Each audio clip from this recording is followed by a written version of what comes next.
आरती चंद ब्लॉगमध्ये तुमचे मनपूर्वक स्वागत। दिवाळी आलेली आहे, त्याच्यामुळे सफाई करणे आवश्यक आहे।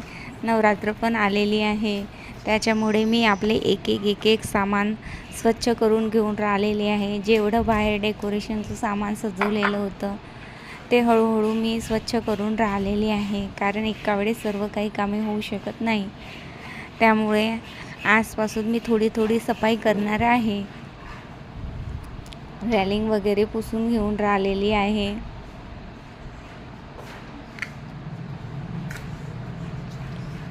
बाहेर असं सजावटीचं सामान ठेवलं की त्याच्यावर पण खूप धूळ उडत असते।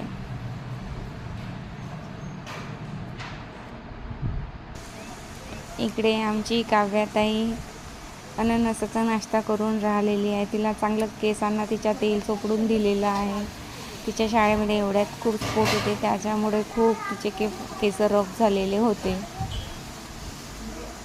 म्हणून तिला चंपी करून दिली आहे आणि तिला नाश्ता दिलेला आहे। आणि माझेही केस काही चांगले नाही, माझ्या केसांची पण हालत खराब झालेली होती, त्यामुळे मी नवीन हेअरकट करून आलेली आहे।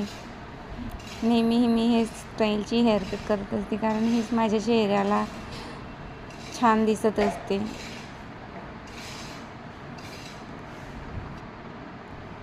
आणि मग मी ड्रेस न करता किचनमध्ये गेली, स्वतःसाठी चाय वगैरे बनवली आणि लगेचच मग तिथं गॅस वगैरे साफ करून टाकलेला आहे आणि निवांत बसून मग मी आपली चहा पित आहे।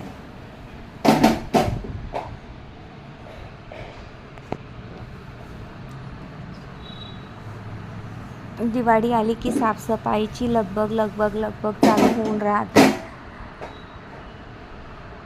त्याच्यामुळे एक रूम असं आवरावं लागते। इकडे काव्याताईला मी रागवत आहे की वेळ झालेली आहे, आता झोपायला जा। चला भेटूया नेक्स्ट ब्लॉगमध्ये, बाय बाय।